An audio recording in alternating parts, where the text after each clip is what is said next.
On a bitter cold morning in February 1944, a train carrying 183 Japanese prisoners of war slowly pulled into Camp McCoy, Wisconsin. The temperature had dropped to 14 degrees below zero, and frost coated every window of the passenger cars. Inside one of them, Lieutenant Commander Tishi Yamamoto pressed his face against the frozen glass, watching an endless white landscape pass by. 6 months earlier, when he surrendered to American forces in the Aleutian Islands, he had prepared himself for interrogation, hard labor, perhaps even execution, but he had never imagined cold like this, snow stretching as far as the eye could see. As the train finally shuddered to a stop, Yamamoto turned to his fellow officers and whispered words that would soon prove tragically ironic. "Whatever happens here, we must die with honor." What these men could not have known was that their deepest fears, shaped by years of military indoctrination, were about to collide with a reality so unexpected it would fundamentally alter everything they believed about the war. As the prisoners stepped off the train in formation, their breath forming thick clouds in the freezing air, most of them wore only the tropical uniforms they had been captured in, supplemented by whatever blankets American forces had given them during the long journey across the Pacific.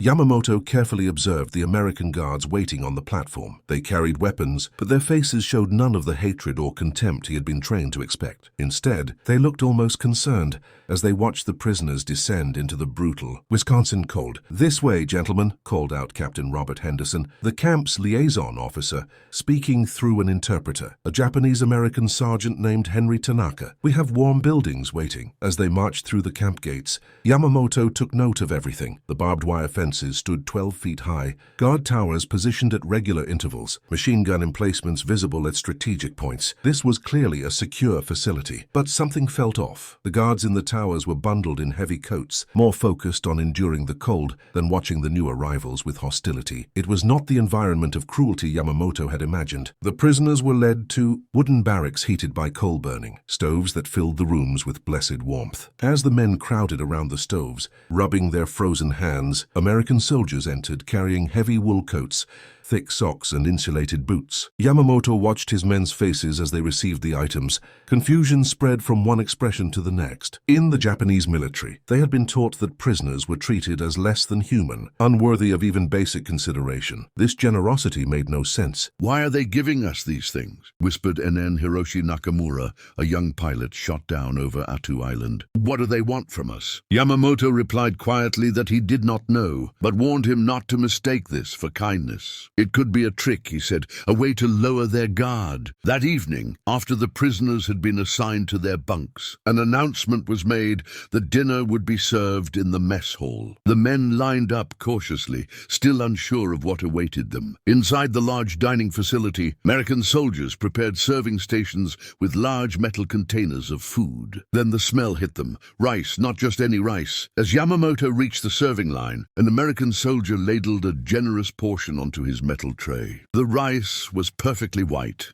each grain distinct and gleaming. This was the kind of rice that in Japan, only officers and wealthy civilians could afford regularly. For most of the men, who had grown up eating mixed grains or rice stretched with barley, this represented a level of luxury they had rarely known. The color drained from Yamamoto's face. He turned and saw the same realization dawning in Nakamura's eyes. In Japanese culture and military tradition, condemned prisoners were given white rice, red beans and fish as a final meal before execution. It was a practice that dated back centuries, a final gesture of respect before death. "They are going to execute us," Nakamura whispered, his voice trembling. "This is our last meal." The realization spread through the line like wildfire. Within minutes, every prisoner in the mess hall believed they understood their fate. Some men began to weep quietly. Others stood rigid, determined to face death with the dignity expected of Japanese servicemen. A few forced themselves to eat, swallowing each bite of rice they believed marked their final hours. As the senior officer present,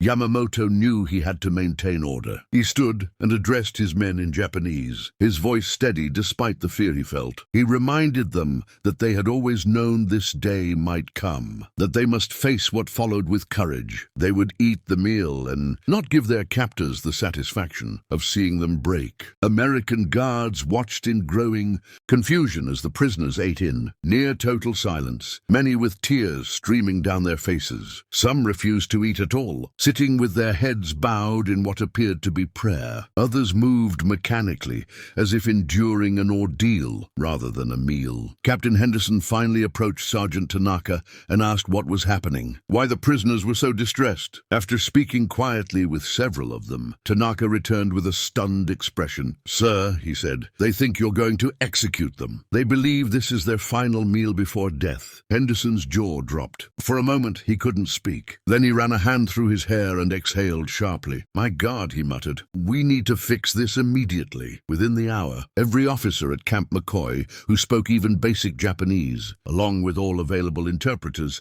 was summoned to the mess hall. The atmosphere was heavy, thick with fear and misunderstanding. Henderson stood before the assembled prisoners, Sergeant Tanaka at his side, and waited for silence. When he spoke, his words were deliberate. "Gentlemen," he said, pausing for the translation, "there has been a terrible misunderstanding. You are not going to be executed." The white rice, he explained, was not a final meal. It carried no hidden meaning. It was simply standard food served at the camp. Under the Geneva Convention, prisoners of war were required to receive the same rations as American soldiers. And American soldiers ate white rice. Not once, not as a gesture, but every day. 3 meals a day. The prisoners stared at him in disbelief, struggling to process what they were hearing. Slowly, Yamamoto stood and asked the question that mattered most. Was he saying they would eat like this every day? Henderson answered without hesitation, "Yes, every day." A Japanese lieutenant named Kenji Sato, who had been a schoolteacher before the war, raised his hand. His voice carried no anger, only confusion. In Japan, he said,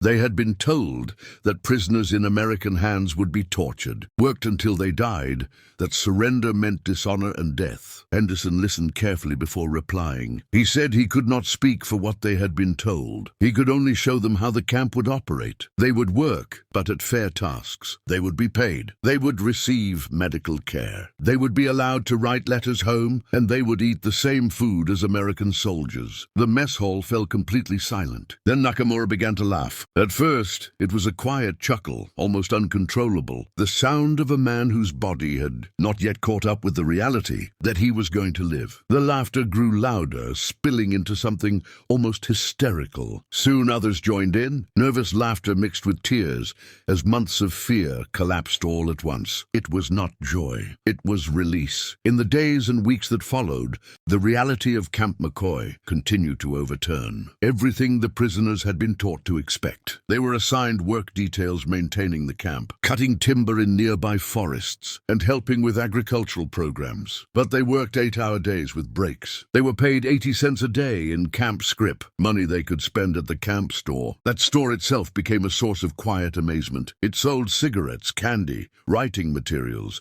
even musical instruments, small things that reminded them they were still human. Yamamoto used his accumulated scrip to buy a small notebook. In it, he began recording his experiences, trying to reconcile the world he had believed in with the one unfolding around him. In an entry dated February 23, 1944, he wrote that they had received their 3rd consecutive meal of white rice, along with beef stew, carrots, and potatoes. The portions were generous, he noted. No one was hungry. He compared it to their time in Rabaul, where Japanese troops survived on rice mixed with whatever they could find, roots, leaves, even insects when possible. Here, in an enemy prison camp, they were eating better than they had while serving their emperor. That realization disturbed him more than hunger ever had, because the most unsettling part of captivity was not cruelty, punishment, or suffering. It was the slow collapse of everything they had been taught to believe. A war built on absolute certainty